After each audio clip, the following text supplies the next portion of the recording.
to episode 277 of Cinematary.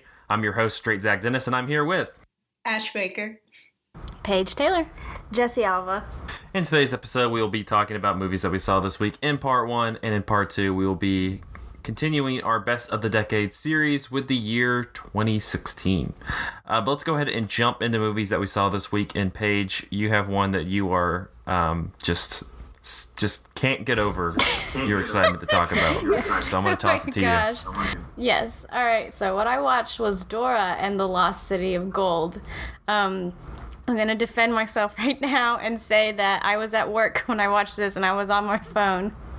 And it was the first time I'd ever watched a movie at work. So I was like, I need to watch a movie, but it's got to be one where I don't feel bad if I have it on a tiny screen and I'm also working at the same time. So I chose Dora.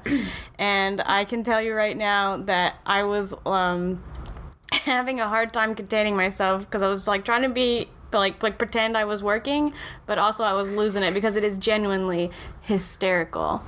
I just wanted to talk about it because I feel like a lot of filmmakers think that they can get away with making children's movies shitty because, children will watch anything. I don't know if you guys are around kids today, but they watch a lot of junk.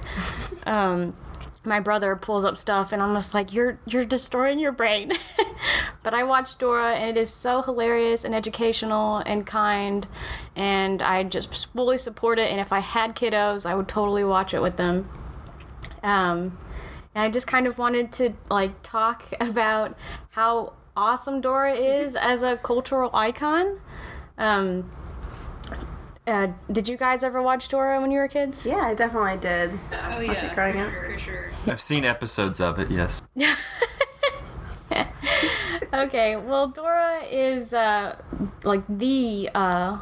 Latinx children's icon. Yeah. I don't know if you can think of others, but she's the most important one and the most well-known one. And she was the first on Nickelodeon. But basically, the creator, or one of the creative heads at Nickelodeon went to a conference, and out of hundreds upon hundreds of children's shows, not a single one had a Latinx lead. And so she decided to create Dora the Explorer, and she enlisted the help of Spanish-speaking people to develop a show that kind of taught about exploring the world and learning about other cultures. And it was also around the time that Buchanan was running for president, and he was spewing a lot of anti-immigration rhetoric, and he was saying that people don't want Spanish speakers in our country. He was awful. And so they felt that it was very important to fight back with that, and they wanted to normalize it for children, so they brought in Dora. That's awesome. Nice clap back. But I want to, the start of it was very shaky. Dora was initially conceived as Stinky the skunk. They wanted... Yeah, I know. They were like, we need an animal to explore the world. How about we do a skunk and name her Stinky? So I'm happy to report that they were like, actually, that idea sucks. Let's do a cute Latina girl. They were like, Stinky. Yes. So she's awesome, and I love the movie. I think it's a great ode to her. They do her justice, and they hammer in a lot about how it's important to learn from other cultures and countries and appreciate their treasures, but never steal. Mm-hmm. They always said, we are explorers, not treasure hunters. Mm-hmm. And she's also very authentic to herself, despite everyone wanting to make fun of her. She's a teenager in high school in this movie, and she still very much acts like a little girl from the jungle, talking into the camera. Yeah, she's really cute. I've only seen the trailers, but I know there's a scene in the trailers where she looks at the camera and she goes oh, what did we do? And then her friends are like, who are you talking to? Like, what's going on? She said, can you say delicioso? And they're like, And their parents are like, she'll grow out of it. what the hell are you talking about? Yes. So you gotta tell us about the parallels between Dora and the Lost City of Gold Okay. and Midsommar. Okay, so the plot of Dora and the Lost City of Gold is that she grows up in the jungle and is homeschooled by her scholarly professors, and then they decide to go find the Lost City of Gold, which is called Parapata. And they're like, this is too dangerous, you're not ready, so we're gonna send you to school while we go treasure hunt so you can finally like socialize like a normal human being. Mm-hmm. And she doesn't fit in and nobody likes her, and her cousin Diego and her relationship is strained because he's developed into a normal boring dude and she's fun and energetic and kind, and everyone's like, well, that's weird. So anyway, they go to a field trip, and her, Diego, and two friends get kidnapped by people who also want to find Parapata. And so they go on this journey to find Dora's parents together, and the real treasure is the friendship, of course, along the way. Nice. But I watched it twice because I was like, I don't want to just watch this on a phone, and I also don't want to just watch this by myself. So I was like, but I need a very specific person who would also enjoy this, who isn't a child. So I enlisted my sister to watch it with me, and she really liked it too. And here are the parallels that I found with Midsommar. Yes, please do. Please tell. Okay, the protagonist is a social outcast. There are drug-induced hallucinations, dangerous cultural traditions, research. There's the topic of research for research's sake versus doing research for vanity. The gods require an offering. Somebody falls off a cliff. A confused man is subjected to unconventional sex. Excuse me? Yep, you heard that right. In Dora? Yes. It's torture and punishment. And there was relationship issues with a loved one. I want to rewind to the confused man being subjected to unconventional sex and Dora the Explorer. I'm just saying, it's true though. You're like, you're just going to have to see it. I don't want to give it away. I don't want to spoil Dora. Oh, man. Well, it sounds just like the original. Yeah, it's pretty much just Midsummer Junior. Wow. Yeah. So where can we watch Dora? I rented it on YouTube. Nice. So Zach, do we know if it's available anywhere else? I'm sure it's available wherever you are renting and watching movies, because it's that important. it may be Parapata. If you make an offering at Parapata, you'll get it. You'll get a copy. Oh, perfect. You get the Steelbook edition there. Okay, well, that's the only way you can do it. So, Jessy, you had a movie. Yes. So me and Andrew, for listeners, Andrew he's on a lot. That's my husband. So me and Andrew are choosing to watch all of the Star Warses leading up to the new one. I haven't seen most of them in more than once, and I haven't seen most of them in a long time. So it's pretty fresh for me too. But anyway, so this week we watched Star Wars Episode 2, Attack of the Clones. And I liked it. I liked it. I probably like a lot of people, I watched the Star Wars movies growing up and loved them as a kid. When I was in kindergarten, I dressed up as Queen Amidala, and I remember like marching around my school in my little Queen Amidala costume as like a kindergartner, and felt like really cool. And so this one, Attack of the Clones, it, I guess, takes place a little bit, like, I guess, like, supposed to be 10 years after the first one, which is called The Phantom Menace. It takes, like, 10 years after that, so Anakin is now, like, a hot, smoldering teenager, and he's like, wow. And he gets to hang out with Padme Amidala. And listen, okay, I did like the movie. I enjoyed watching the movie. I thought it was a little bit more, like, just easy to watch than the first one. The first one I got a little bit lost in the plot and like kind of what all these trade negotiations and stuff. Maybe that's just me. Maybe that's not a problem other people have, except for me and Andrew. But this one I felt like it was just a lot more easy to follow. I thought it looked really visually fun, and didn't spend like over an hour watching people like do pod racing. So I liked that about it. I had a really hard time with the relationship in the movie, with Padme and Panakin. Padme and Anakin. He's awful. He's a shithead. He's the shithead. I love him, though.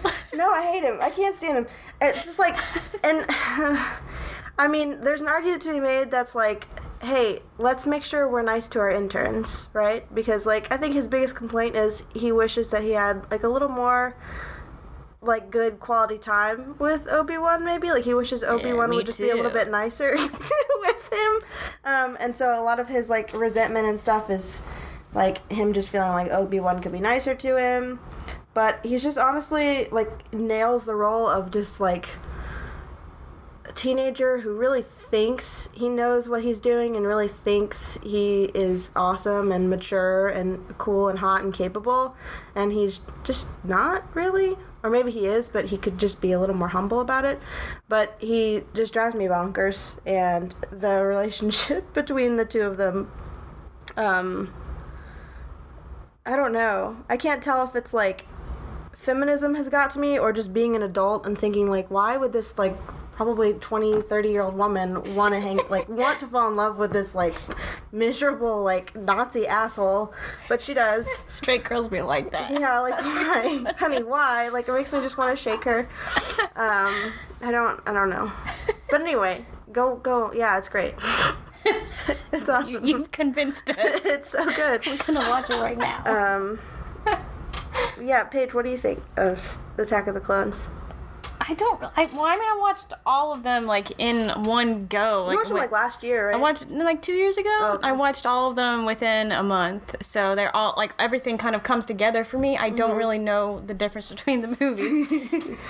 But I remember liking him just because I don't know, I have an affinity for, like, morally gray, whiny boys, and I don't know why. Like, I don't feel an attraction towards them or anything. Well, except for Adam Driver. But I just think they're really funny. Oh, God. So. I can't. So, I don't know. I think he's awful. He was embarrassing, and Padme definitely deserves better, but I still thought he was hysterical. He's just, oh man, he's just so horny. Like, okay, imagine, I don't know how much these listeners are going to want this rant, but here we go. Okay. Imagine you are a senator, okay? Okay. You're an established politician, you've been working hard, like grinding, making that bread. And then, you know what, twist, somebody tries to kill you. And so people tell you, okay, now you have to go into witness protection. And you're like, well, this is really inconvenient because I have work to do, but okay, I guess that I'm going to do that. And then they assign you this, like, teenager who hasn't even gotten his promotion yet, and all he wants to do is give you the sex eyes and tell you he loves you, and then you're like, okay, like, yeah, I mean, you're pretty cute, but listen, like, no, I am a grown-up woman, I have work to do, like, this can't happen. And then he just keeps giving you the sex eyes and telling you how, like, awesome he is. And then he, like, insists that you go off to this other, like, you're not even supposed to go there, and then he goes and kills, like, an entire tribe of people. A whole tribe of people. Just slaughters every one of them. And then he's like, wow, I'm really sad. Also, I killed everyone. That's such a turnoff. And then she's like, they're there. I love you. They're there. I killed even the women and children. And then she's like, oh, man. Sorry about your mom. Sorry. Oh, you sound so sad, honey. I don't know. Anyway, a lot of people don't like the movie. It seems like it's got, like, the worst reputation, but I liked it. I can't really even did. remember. I remember I liked it too, but I don't remember what I liked about it because I can't untangle all the plots in my head. I don't remember which plot belongs to which movie. There's a lot of jumping back and forth between Obi-Wan discovering all the clones in the, like, rainy place. This is good quality podcasting right here. And then him, Padme and Anakin, like, frolicking through flowers. I do remember that. Yeah, that's it. That's the movie. I'm gonna be honest, I zoned out a little bit when you were talking, and you were talking about like the relationship stuff, and I thought we were talking about a whole different movie, and I was like, "Whoa, what movie is she talking about?" It's still Attack of the Clones. Definitely what still a weird Star movie. Wars. Yeah. But I don't know. I liked it. I liked it a lot. So I'm waiting. I'm excited to watch the next one. I can't wait. I guess if you want to watch it on Disney Plus, Yes. that's where the Star Wars movies are. We have a friend's login. That's how we're doing it. Or wait, no, we don't. So Disney doesn't know that. We don't have a friend's login. Oh God. We buy our own, definitely. Lock the doors. We did it the right way. Nobody does that. Nobody shares accounts. Just see like Mickey's silhouette. Oh shit. I'm sorry. I paid money. I promise, Mickey. So speaking of streaming services being angry that you share accounts, I caught the latest movie that was released on Netflix, Marriage Story, which is the new movie from Noah Baumbach, who people may know from the Meyerowitz stories, or Kicking and Screaming, or Frances Ha, or Mistress America. I feel like those are the only two Greta Gerwig ones. This one stars Adam Driver and Scarlett Johansson, and they play as the title implies, a married couple who are separated at the beginning because he is working on plays in New York, and she is going to attempt to be in this pilot. A pilot for a new television show, which is filming in LA, and so they are separated, but end up deciding to get a divorce.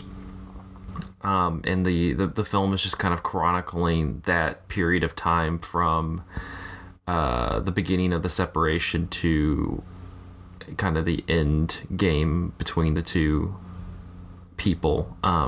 You have Laura Dern plays the divorce lawyer for Scarlett Johansson's character, and Alan Alda and Ray Liotta play the attorneys for Adam Driver's character.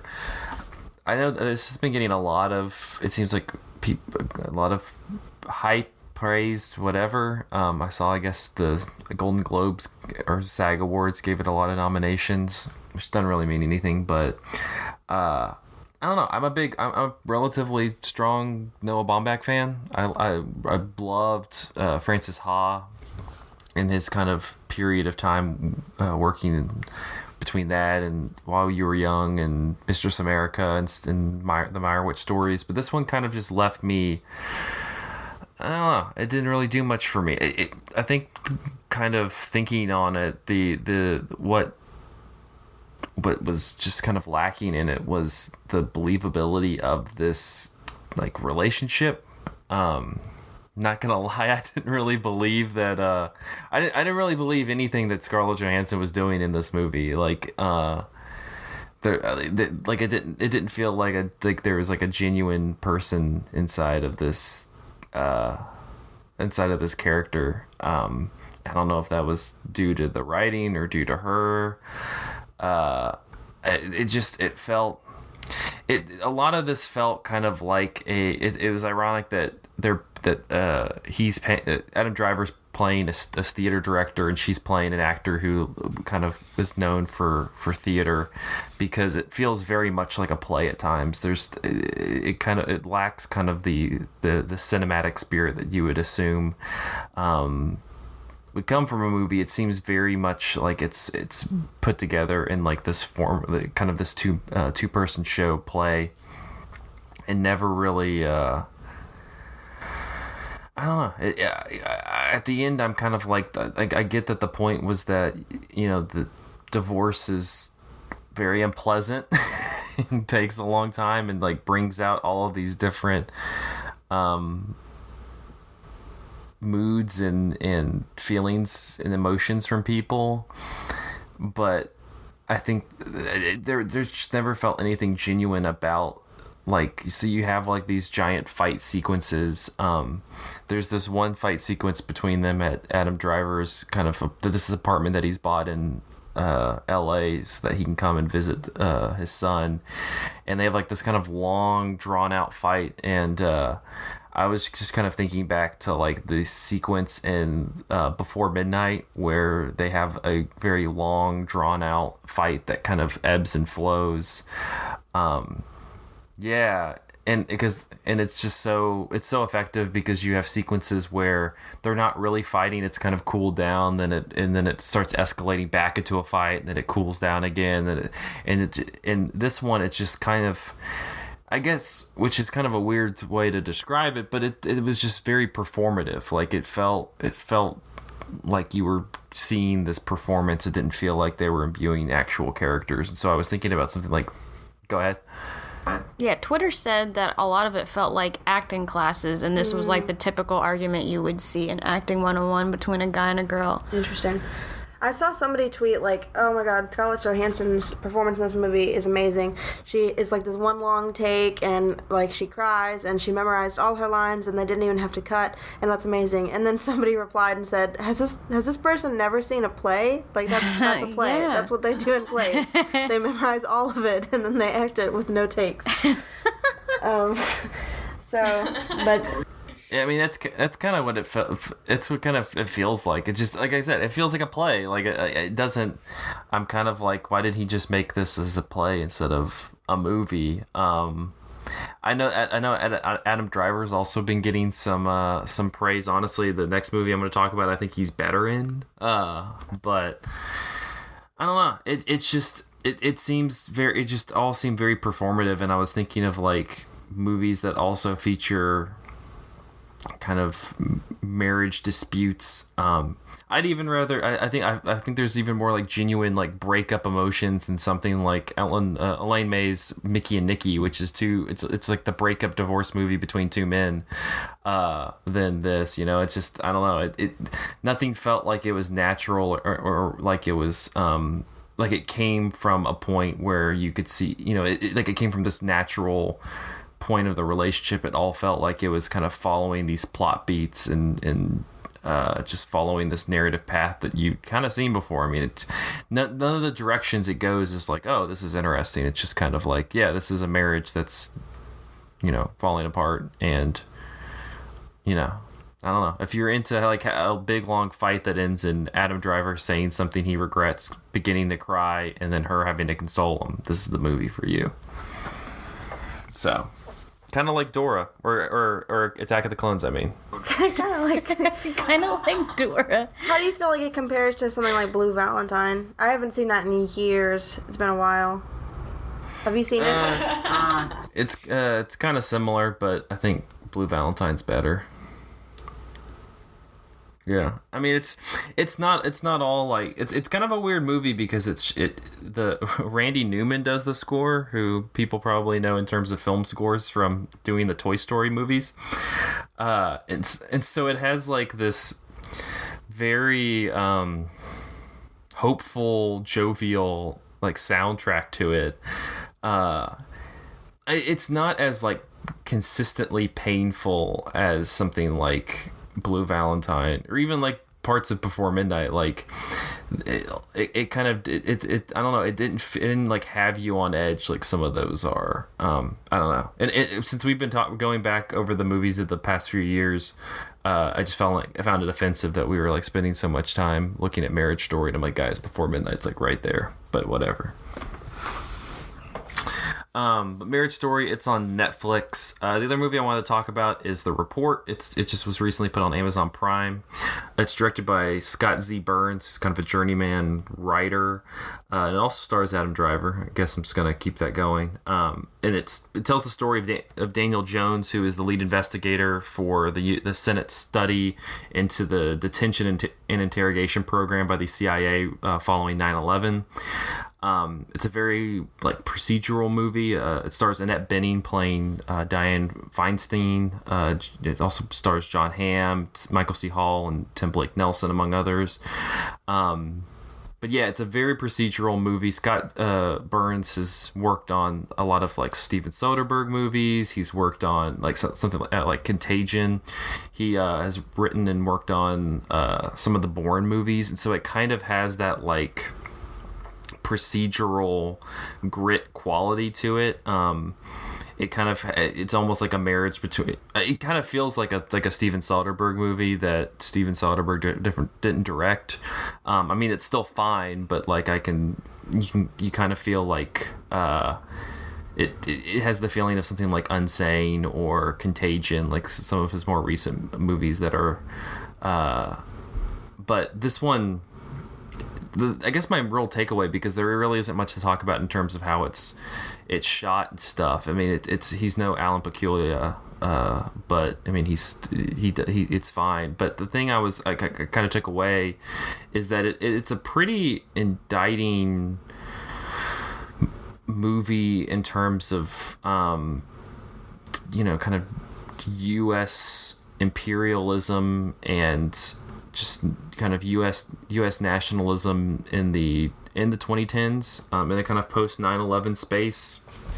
I think that it's kind of interesting the direction it takes, where you have this very reserved, very internal character like Daniel Jones, who Adam Driver's playing. Again, much better performance in this, and he's constantly just kind of aghast at like the measures and degrees that the CIA went into interrogating these suspects, and he's just finding information after information after information about how that it was proven that the tactics they were using weren't going to elicit any facts, and that they were just kind of doing this to exert power. But the real interesting takeaway to me was that it kind of, in that procedural quality, does because it's so by the books, it's just kind of running on this level that isn't too flashy, that's just kind of trying to work through the facts that it can cover within its 2-hour runtime, that feels narratively important. Because I think that's the tough thing is you have something like this that's dramatized, and you're concerned about it being boring, because it's just, I mean, it's literally a movie about the torture report, but also that it's gonna like that there was a reason to make a movie about this moment outside of just it being this kind of point of contention in kind of U.S. politics recently. And I think it does. I think the thing that it does show through characters like Annette Bening as Dianne Feinstein, or John Hamm's character, who's like is a part of the Obama administration, as well as like the kind of second in command for Dianne Feinstein, who Daniel Jones is kind of having to go through constantly because he can, the senator's busy, is just the the procedures of government, but also the kind of the partisanship that that doesn't allow the ways that things can kind of just get stuck in the cogs, that we don't necessarily see it as an indictment on like the country at large. It's more of just like kind of a boo-boo, just a mistake that kind of happened that we're going to point out and then move on from. That it wasn't like it wasn't. It was just kind of a moment that happened that we can move on from. That it wasn't, years and years and years of just kind of treatment of non-white people, kind of built up and inflamed by probably one of the most important moments in the country's history. And I think that this movie it doesn't really hit that 100% out of the park. I think it kind of also lets it kind of gives people like Dianne Feinstein and John McCain like a clap at the end that they don't necessarily deserve, because even in this movie, it's Dianne Feinstein is more than happy to dump this if she needs to, It's just kind of this guy's tenaciousness and going, we need to get this information out there. And so it's just kind of interesting to me that this movie, even though it's not necessarily what it's about, kind of shows the barriers that doing what's morally right in democracy, the U.S. democracy is you're gonna run into walls on that. So The Report, it's on Amazon Prime. It's worth checking out. I mean, honestly, if you're kind of interested, yeah, I think it's better than it's kind of, I don't know, dressed out to be. It's not. It's much more colorful than just being kind of a by the books procedure movie about the torture report. So yeah, check it out.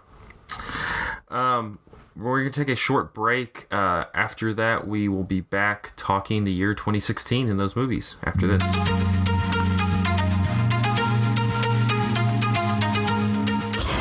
Hey, Cinematariats. This is your co-host Lydia Creech with an important message during this break in the show. Cinematary would like you to know that we definitely want your money. We still want to bring you our pure, unadulterated opinions on the world of cinema, but now we're getting into the Patreon game, baby. We've brought on a lot of new voices to contribute to the site, and we want to honor our responsibility to compensate all these smart people for their hard work. To help us out, head over to patreon.com/cinematary to sign up at the $5 a month level. In exchange, our patrons will get an exclusive bonus episode every month, weekly shoutouts on each episode of the show, and the ability to dictate a movie for us to cover eventually.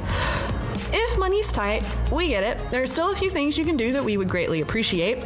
First, leave us a 5-star review on iTunes. That's free to help us reach more listeners. Secondly, send us a tweet at Cinematary, or better yet, send an email to Zach@cinematary.com. That's Zach, Z-A-C-H, to let us know your thoughts, and we will read them out and respond to them on future episodes. Finally, please share the show with friends and members of your family who you think would enjoy listening to and participating in our film discussions we put out every week. So, to recap, review, send us your thoughts through Twitter and email, share with your friends and family, and sign up to be a patron. We would truly appreciate it. Thanks for listening, and now back to the show.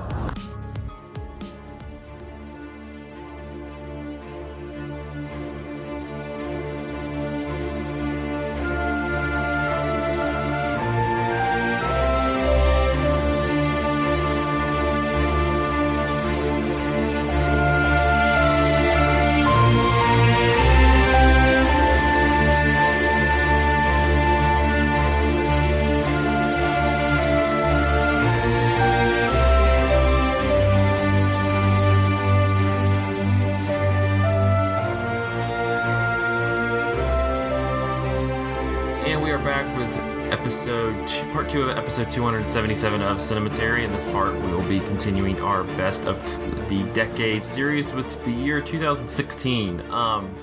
Looking through it, there's a number of movies from this year, but I was kind of having a hard time thinking of different, as we've been separating kind of the years into like little different categories of like, this is kind of a trend, or this is just something that seemed to pop up a lot or change in terms of how we were watching movies in this year. And so I felt like we have two big titles in 2016 that I think are great representations of talking about kind of queer cinema at large over the 2010s. So I mean, we can talk about the two movies in 2016, but we can also bring in some other examples from previous years if we want. The first one of those though is The Handmaiden, which was my favorite movie of that year. Still probably is, which is the latest, or is still the most recent thing that director Park Chan-wook has done.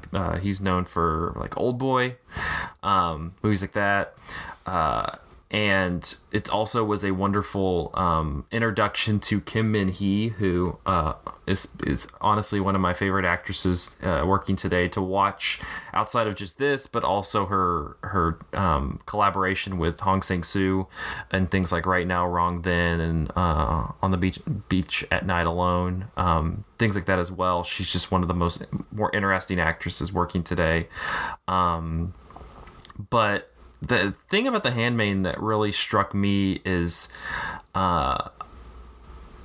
one, I love just the kind of narrative structure of it, the way that he deciphers it into this like kind of book form. It's this movie very indebted to books from like the book it was adapted from, but also books play such a large role in the plot. But rewatching it yesterday for the first time, kind of since around when it came out, I was also just really struck with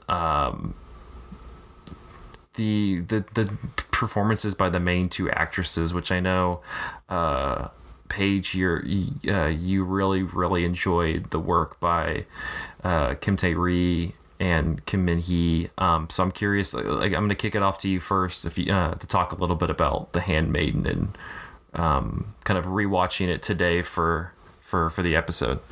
Yeah. So this movie, like whenever I first watched it, whenever it was in theaters, and it like immediately, and not even by the end, like maybe during the midpoint, I decided it was one of my favorite movies I'd ever seen. It is so striking. The craft that is put into it is so intricate. The characters are wonderful. I myself am a bisexual woman, and I watch a lot of queer media because I think it's very important to have queer representation, and not just about being queer, but just having great cinema that include queer characters, if that makes sense. And this, for the first time, didn't revolve around I'm queer. Oh, I have so much angst about it. Mm-hmm. It was, they just are. Park Chan-wook wanted to make a point of that never being an issue, which was the most refreshing thing. It was a film first before it was a queer film, which I think is extremely important. Yeah, it's definitely, that's one of the things I was thinking about after the first time I watched it, is you have like sex scenes in this movie, but I think he does a great job of the way he decides to film them. Like they're never, and this is also a testament to the actresses, but they always feel very like they're in communication with one another. It's very it's very like exploratory. It's not like there to exploit the bodies and kind of like have this really like sexual moment. It's very like sensual, and I think it's possibly like one of the better filmed sex sequences in movies that I've seen, just because it feels very like everybody's kind of in conversation with one another. It doesn't feel exploitative in any way. I looked up his process. I think one thing we as film critics forget to talk about is a filmmaker's process. It is, a lot of people have normalized the idea that when it comes to art, when it comes to film, those 18 hours days on set, the torture of your actors to get the best performances, just bringing people to the point of death for one man's vision is the normal thing that we think of. And that is not the case, especially for Park Chan-wook. I've looked at many interviews of his, and his process is so different, and he puts everyone that works with him first. I don't know if you heard about the controversies surrounding blue is the warmest color, but in order to film those sex scenes, one sex scene alone took 10 days of shooting. One girl was barely 18, the other one close to 30. He tortured those girls for his sex scenes. He had no queer consultants on set, and the author that he based this book upon from the movie was revolted. Okay? And he was still, that movie still won plenty of awards. I know people love it. I was never a fan, and I couldn't figure out why, but there was something about those sex scenes that upset me, and it was because they were literally made, by the male gaze. And this is, something that pops up in queer discussions of movies and movies portraying queer love all the time, is the male gaze. Mm-hmm. And so I was just like, all right, I'm gonna research how Park Chan-wook's methods. How did he come across this? And I am happy to say that he did it right. Mm-hmm. he did it right. First of all, the book that it is inspired by is Fingersmith, and he loves this book. It is very close to the characters in the book and the story, except for the last third. He changed the last third of the book, and I will say that even though the book is good, I love the movie even more. So one, he loves the source material, right? No, he does adapt it because the book is set in like Victorian England. Yeah, so he wanted to do it set in Victorian England, but there's already a miniseries on BBC called Fingersmith, and he said, well, I mean, I don't want to have, something similar, so he needed a location that was transformative as well, so he chose Japanese-occupied Korea in the 1930s, which was perfect. Like the author, Sarah Waters, watched The Handmaiden and adored it. She said he absolutely knocked it out of the park. Like, despite how radical the change of the setting was, like, they were still very much her characters. And she was a fan of the sex scenes. But I'm going to continue. Anyway, so about that process, the Girls for Blues, One Was Color, did 10 days of one sex scene. They were tortured. They felt like prostitutes. They were put through hell, but people would defend it because they signed up for it. They're actors or whatever. Here is Park Chan-wook's process. He is very much about pre-process, as in before he gets to that shoot, he knows exactly what he's going to do. He has had many discussions with his actors and his crew. He has storyboarded every single shot he's going to make, right? So by the time that they get to the set, everyone is on the exact same page. They shoot it in 1 or 2 takes and they go home. In Korea, there are laws when it comes to filmmaking where you have an 8-hour day and everybody goes home. Over here, it's not like that. They're supposed to be, but a lot of people lie. They'll take 16, 18-hour days and record it as an 8-hour day. And then they repay their actors and crew in other ways so that it's, written off. So it's disgusting over here. But Park Chan-wook's not like that. He made sure his actresses were comfortable with each other, and he even filmed with a remote-controlled camera from another room so that they wouldn't be uncomfortable. The sex scenes were shot very quickly because they knew exactly what they were up to. They were okay with it beforehand. And it was just really nice. And they both said that they were fine with it. They felt comfortable with each other. They trusted their director. It's a real culture. That's the kind of environment a filmmaker should create. It's a real culture of respect. And he talked about in one of the interviews that you shared with us, that he encouraged his actors to be friends with one another. Yes. He would take them out to dinner and discuss kind of what the scenes were going to look like. And he encouraged them to get to know one another. He really wanted to create, a good, comfortable working environment for these actors make it an enjoyable process. And also, I feel like it really shows. Also, him and his co-writer had a queer friend, and when they were discussing the choreographing the sex scenes, they were just like, hey, we want to be true to sapphic sex. Can you tell us some positions that we should use? And this queer friend was the one that suggested the scissoring scene. So you can't blame the male gaze on that. I'm sorry, because she was like, you gotta include scissoring, and he was like, you're right, and they should clasp hands together like they're joining battle, because that's how lesbians do it. But yeah, so before you try to blame him on that, no. So already we have 2 major differences in most male-directed sex scenes in which he based it on a queer author's book. He got input from a queer friend on how to record the sex scenes, and he treated his cast and crew like human beings. All right, so that's already a difference there. And he made a point too, the sex scenes, they are erotic and they are very effective, but he made a point to make them effective because what he wasn't trying to capture was so much the sensuality as it was the emotions of the scene and the chemistry, the real chemistry that was between those characters. So the emphasis isn't necessarily on wow, let's get a bunch of boobs in this shot, but it's let's show this curiosity and this riveting riveting feeling that's like really rushing between these two characters, and it just really shows that like it comes off as very authentic and exciting for the characters. And I had no idea going into when I was watching the movie that it was a queer movie, so I just felt really, really caught up in the moment when I was watching it too, like, oh my god, this is happening, like it's so overwhelming and it's so exciting, and you feel like you really feel that rush when you're watching it too, like you're excited for the characters because they weren't expecting it and I wasn't either when I first watched it. He's very much like, his filmmaking style is very much based on replicating the kind of emotions your characters would get. He wants the audience to feel what the characters are feeling, which is why he's known for hyperviolence. He said he does not glorify violence. A lot of people think that because, you know, in movies like Old Boy, you see some horrifying things. He says he does not revel in violence, but he doesn't want people to forget the way violence feels. He doesn't want people to be numb to it. So whenever he created sex scenes, he wanted you to feel what the girls were feeling. They felt like liberated and silly, and there's a lot of role-playing involved, which I'll discuss here in a little bit.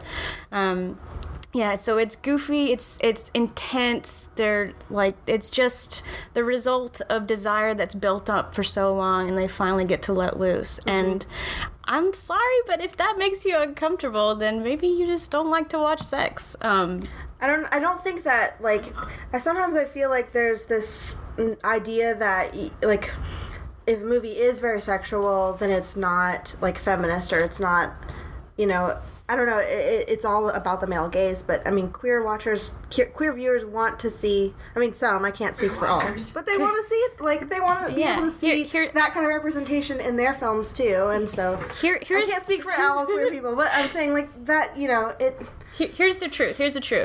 The male gaze and the queer gaze have a lot of overlap. I'm sorry to say it. But there's a way to do that with respect to the people who are being portrayed, and with respect to the actors who are portraying it, to where it's not just like a fetishization, but it's a real human, like, emotion and human experience. And I think that it's really captured in this movie. But I did come up with a guide for how to tell if a sex scene is created, like, of the male gaze. Okay, let's hear it. First of all, Before we get to that, real quick, I do want to get Ash in the discussion a little bit. I know, Ash, that you're also a giant fan of this movie and kind of how it portrayed the queer relationship in the center. So I'm curious to get your perspective on everything Paige has mentioned. Hi, Queer Ash here. Thank you, Zach, for introducing yourself as straight Zach. It really I had to signify, you know. Really caught me off guard. Yeah, I think the thing with this movie, I obviously agree with everything Paige and Jessy have said. Like, I don't know, Park Chan-wook is a master, and I think, like, you know, there is something very wholesome about these sex scenes, even if they are, like, graphic in a way. I think there's a difference in, I don't know, like, portraying nudity and portraying, I don't know, people have called it pornographic, but it's like, I don't know. We can have that discussion in a minute. It's, but there's something very wholesome about the sex scenes, for sure. But they giggle. It's cute. Yeah. But I think the thing that just strikes me the most about this movie is, like, honest to God, when I went to watch this movie, I was like, what I had heard about was like, okay, there's lots of lesbian sex in it. And I was like, sweet, I want to watch lots of lesbian sex. And so I went and watched this movie because I had heard, you know, that there was some good lesbian shit in there, and and so I went and watched it, and then I was like, shit, I'm actually, like, my heart is feeling things, and my heart is breaking, and what? I didn't expect this. Like, it was, it turned out to be a lot more than I bargained for. It's just a really phenomenal movie. But I think the thing that, like, really got me the most, I read somewhere that Park Chan-wook, like, decided to become a filmmaker because of Alfred Hitchcock's Vertigo. I think that might have been in one of the articles that Paige sent me. But yes. but Paige is our research guide on this. Paige I was Paige obsessed. really killed it with the research on this movie. But when I first watched Vertigo, like when the turn happens in that movie, like it catches you completely off guard. You're like, this is not how a movie is supposed to work.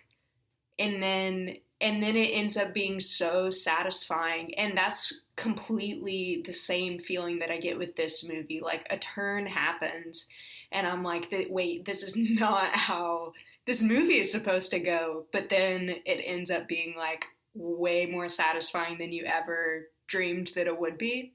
And it's just like, it ends up being like, after you've gone through like such a like pitfall of like devastation in the middle of this movie, like the euphoria by the end is so good. Like it's just like it's the queer movie of the decade for sure. I think everyone should watch it. And even just the romance aside, I think the movie itself, I mean, you know, like Vertigo or like a lot of Hitchcock films, it really just kind of takes like a lot of different paths that you're not expecting. You don't end where you're expecting to, and you know how it unfolds just really, I don't know. It's just a lot of fun as a movie. It's clever and just like mind bending, and it's great overall. Even if it didn't have any of the queer elements, I think it would be great. But I think having that in it just makes it's just phenomenal. It's such a good movie. You know what's funny is I just realized that every character is a bit of an asshole to an extent. Everyone's a liar or a criminal of some kind. The girls are the best. And Park Chan-wook did say that, he said, every male character is either evil or pathetic. Or both, which I really appreciate. And the set is beautiful too. I mean, I think they really just, it's set in this beautiful, I guess it's part Japanese and part like Western style, yes, like mansion. Yeah, we can talk about that too. It's important. Yeah. But it's a gorgeous looking movie. It's so just well produced, just all around. Really the best movie of 2016. And it's funny. There are so many hilarious parts. He It's funny. I was reading interviews from the girls, and one of them said that Park Chan-wook makes a lot of jokes, but he's not funny. But he's such a brilliant writer. He's so hilarious.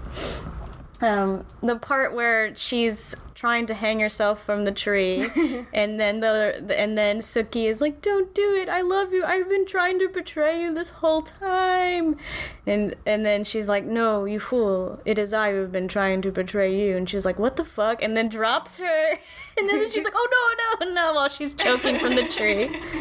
It's so cute. It's so pure. I love my little goofballs. They're so great. Before we move on to the other, I feel like important queer movie of 2016, Paige, did you want to go over your guideline for? Oh yeah, sure. I'll try to make it quick, because we did talk about most of it. But yeah, so if you want to know if queer scene is made for the male gaze, one of it could be one of the questions is, what's the source material? Who was it written for? Does the creator of the source appreciates its adaptation? So, queer book, written for queer people. By a queer woman. By a queer woman, and she says, hell yeah, it's great. Mm-hmm. Secondly, do the characters feel important? Do they feel like vessels made for sex? No. The characters are both awesome. Both of them are role-playing criminal goddesses. Well, I think Suki is definitely the less refined of the two deceivers. They're certainly developed and sympathetic characters. Yes, exactly. Like, you care about them. You give a shit about them, which is why their love scenes are so impactful. Because you're like, damn, these feel like real girls, and I adore them. And then, how was the film created? Is it built on the backs of abused talent? Of course, we went over that. No, it was built in the most, like, the best way possible. It was respectful. And is sex relevant to the lives of the characters? Is the way the sex portrayed contextually appropriate? What does the director seek to gain from graphic sex? And absolutely, the intensity of the sex is appropriate. Think about it. Hideko reads porn out loud to gross, pervy gentlemen. And she's been doing it her whole life. Yeah. Her whole life has been about sex. The girl knows kinky sex. And for the first time, she's able to explore that on her own terms, with her own agency. And Suki is this little pickpocket who, the book goes more in depth with this, but she's a little minx. she loves to do her own shit. So both of them are definitely very ferociously sexual individuals. So absolutely it is contextually appropriate, and absolutely it makes sense given the story. And it said, what does the director seek to gain from graphic sex? Is he wants you to feel what the characters are feeling, and he absolutely does. And then lastly, how does the group it represents feel about the scene? Basically, how do queer people feel about this scene? Seems like it's 3 thumbs up here. Three fucking thumbs love up from these it. queer And then a queer thumbs up from individuals. Straight Zach, too. Yeah, I like it too. Thank you. Yeah. If it gives any credit, I No. posted about it on Twitter once and got 30 plus likes, and I'm not popular on Twitter, so that was a big deal. So at least 30 other people liked it. Wait, too. what'd you post on Twitter?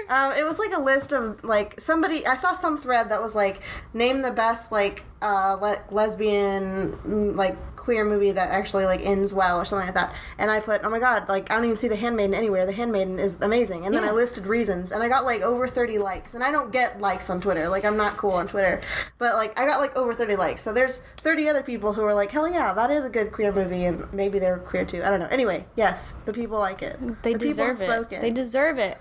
Give it out to my girls Suki and Hideko. I feel though, if we're going to talk about the year 2016, we also have to mention Moonlight, which also came out this year. Was directed by Barry Jenkins.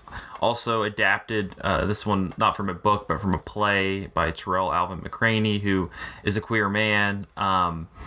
And of course, it had its whole moment at the Oscars where it ended up winning, and this was the year with that. That was the year. On its own, just outside of the silly awards fair, I think Moonlight still really holds up, and it's also a movie that I think has been important not only for just kind of the aesthetic look of it. I think there's been a lot of movies and shows and such that have kind of stolen what Barry Jenkins and the cinematographer James Laxton were doing with this movie, but also I think it kind of showed, at the Oscars that by winning the Best Picture, I think it kind of showed that they wanted more LGBTQ plus stories being told on a big scale, and I think that we've seen an influx of those, maybe not directly because of Moonlight, but I feel it has to have been influential in that way. So I'm just kind of curious what you make of Moonlight 3 years after it came out. I definitely think The Handmaiden, it's a very emotionally effective movie, and this one really focuses more on that experience of growing up as a queer man, which I can't relate to. Queer I'm not black a queer man. But yeah, specifically a queer black man, and kind of this dynamic he has of himself of who am I going to be to the world, because he wants to be.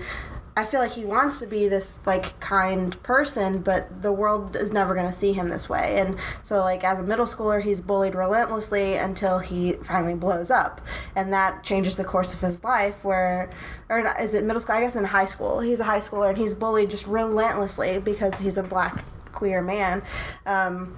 And it's not he's even really, he's not out, he's not, dating anybody, people just know this about him, and then it changes the course of his life, where he feels he has to be this, hyper-masculine, I guess, drug dealer, and this is what he takes on for himself, but he knows that that's not his authentic self, and when he ends up reconnecting with his lover from earlier in the movie, his lover really calls him out on it and says, this isn't who you are, this isn't like this is what you feel like you have to be.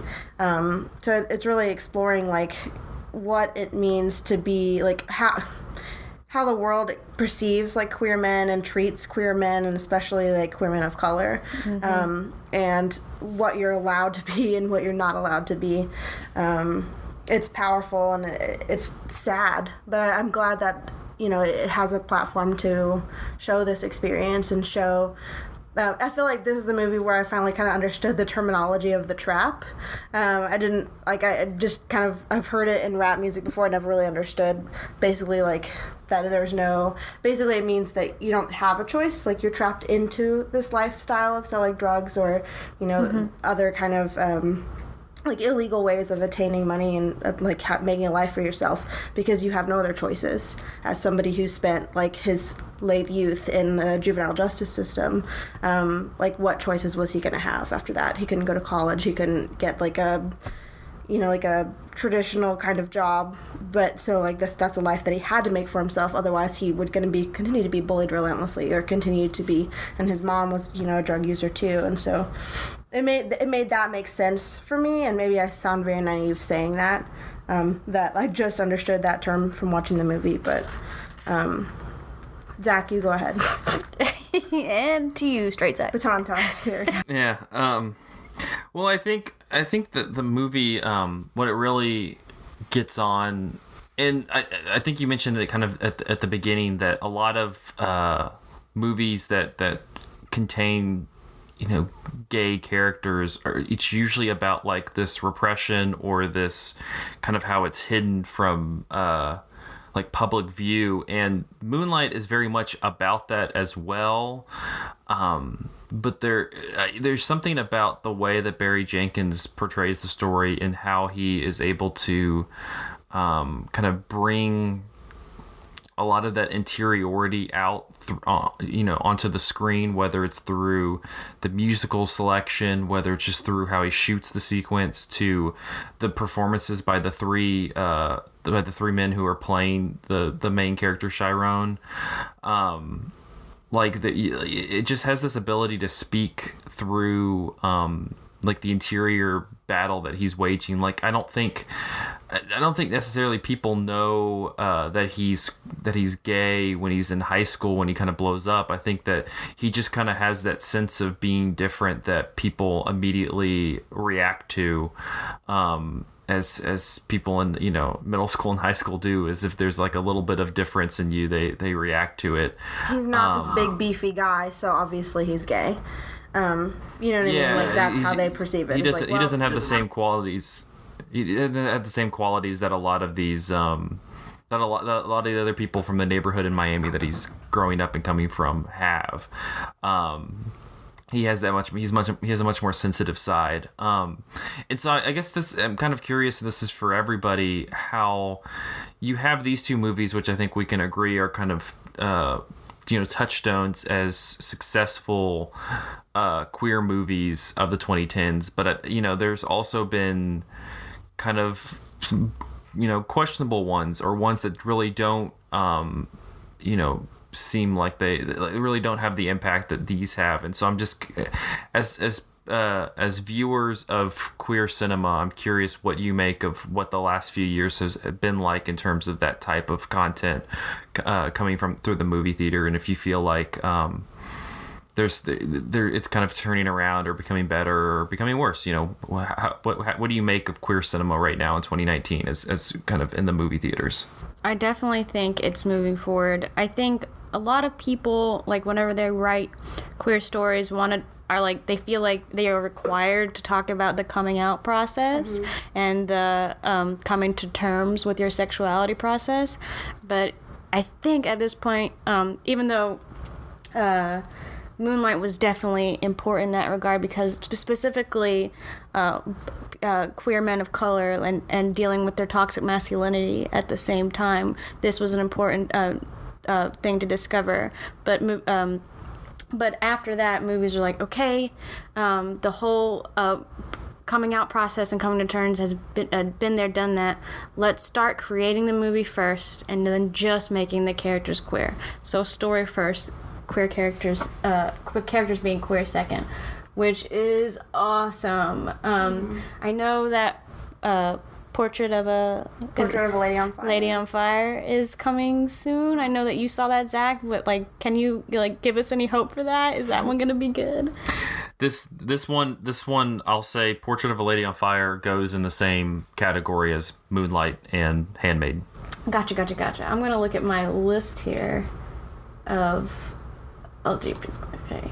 But you also have stuff, I know like on a larger scale, you have something like Love, Simon, which is like a kind Love of Simon's so cute. almost like a multiplex movie that's about a queer subject. And I mean, is it like Paige, you've been talking about, are these movies handling the subject matter in a thoughtful way, or are they just using queer storylines to kind of be, make something different? Like, it's like, oh, it's not going to be the normal, man and wife story, so we're going to add like a queer subplot to it to kind of make it seem different just for the sake of being different.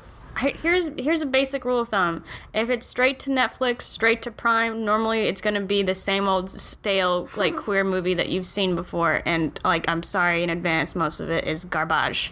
But Love, Simon is very cute. It is it's definitely the romantic comedy like young teenage boys definitely need to see.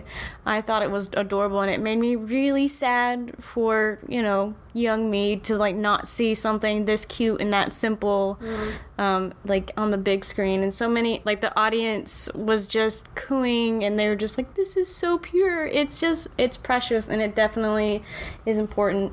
I'm definitely seeing a trend to it continues to be more so, but not always the case, where the movies are actually getting good endings for the queer characters. Like, you can love Brokeback Mountain as much as you want, and it is good, but it, that and so many others end with like a death, or with they have to end up like at the end of maybe I shouldn't be giving spoilers for movies, but where they just can't end up together because they have to be straight, or they have to do this, they have to do that, and so seeing a trend of like, no, actually they can have good endings too, actually. It's okay.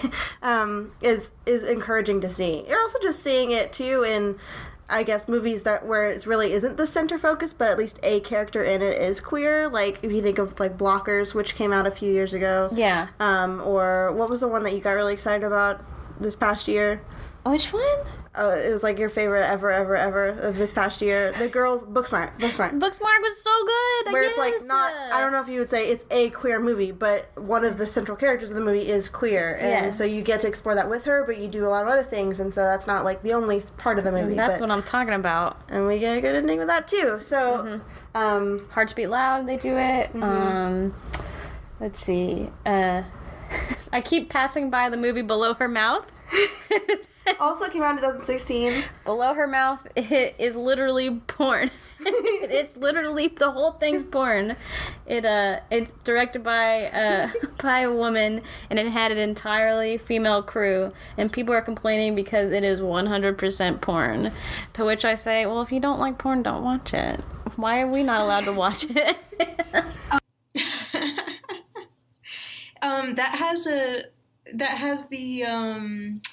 I've not seen it, but one of the actors in it is the model. I'm blanking on her name. She like does the Leonardo DiCaprio lookalike stuff. Erica Linder? Yeah, that's probably it. Yes, she's so hot. Anyway, yeah, I think that like we're progressing in a way that is good as far as like what you all were saying. First of all, but also just like we're getting to the point now where it's like,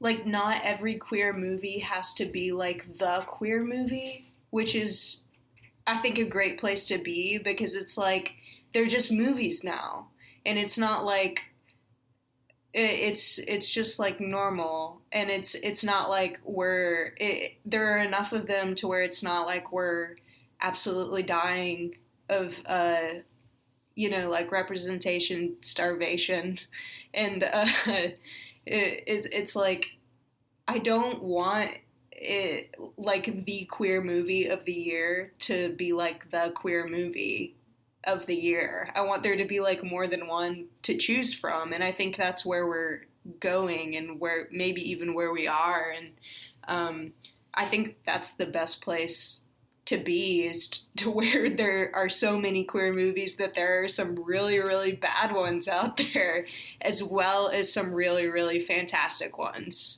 Yes. There's so many bad ones. Those embarrassing Netflix ones that, well, nobody else is home, so I guess okay, I'm gonna watch it. Like Jenny's Wedding. Fuck Jenny's Wedding. I fucking hate Jenny's Wedding. God, don't watch that movie. Fuck you, Katherine Heigl. I hate you. Oh my god. That movie was made by straight people. You can tell, who are just like, I have a gay friend. I can probably write this, right? This is how the gays think. But in general, the trend is positive. Yeah, I think it becomes sort of a different thing when like when like straight people start Oscar baiting with queer stories. That sort of becomes a different like conflict of interest for me. But as far as they're just like being queer movies out in the world, like that's great. I'm all for it. Make as many as you want. But do it with respect and consideration and like thoughtfulness. Yeah. People being outside of the community and just like trying to capitalize and like rainbow capitalism are shit. Like get out. You know what I mean? That year Love Song came out, which is on Netflix. 2016. It's a kind of a slow burn. It made me very emotional. I don't think Jessy liked it. I would have liked it more if they didn't start making out right after somebody vomits. It's raw, okay? It's bad. It's real bad. But no, I mean the movie is pretty cute. Why do we have to do that? Why do we have to do that? I noticed that a lot of queer indie cinema has that thing where they're like, this has to feel real. Has the vom thing? Has like elements of like, what the hell are you? This is gross. And they're like, nah, it's raw emotion. I don't know what it is. Maybe I've just watched too much and I'm just like dumpster diving. I don't know.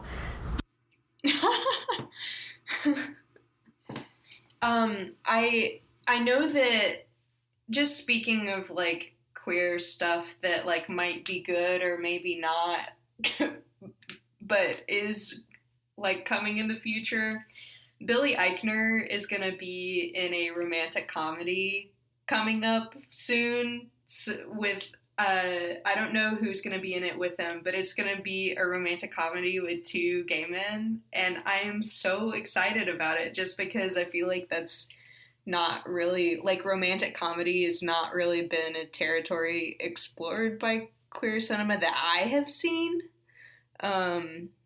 So I'm really, and Billy Eichner's fucking hilarious, so I'm really excited for that. Who's gonna be his partner? I'm not sure.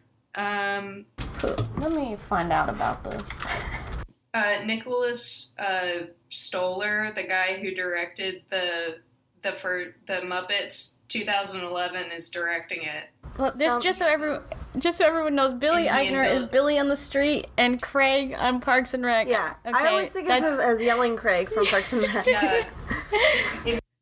If you don't watch Billy on the Street, get out. Yeah. I have feelings, Billy and that's not a crime. As we kind of wind down, are there any other 2016 movies that you'd like to mention? Real quickly, I would just like to give... God, all of them. 2016 was an awesome year. God's Not Dead 2. That's a good one. The Witch came out in 2016. The Wailing. Yes, The Wailing. What else we got here? Swiss Army Man was a lot of fun. 10 Cloverfield Lane. Hush and 20th Century Women. Ooh, Everybody Wants Some. Very straight, but so freaking good. Swiss Army Man. That's a queer film. No, it's not. Sing Street. Oh, and Tony Erdmann. Your Name came out. Tony Erdmann. Oh, yeah. Your Name. Oh, yes, Your Name. Oh, yeah. Lobster. Zootopia. Zootopia. I really liked it, okay? Zootopia produced one of the weirdest fandoms I've ever seen.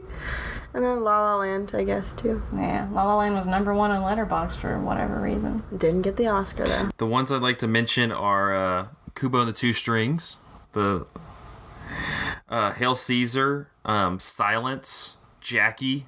Jackie's a great movie. Patterson, Nerve, which I just rewatched the other day. Nerve is a low-key masterpiece.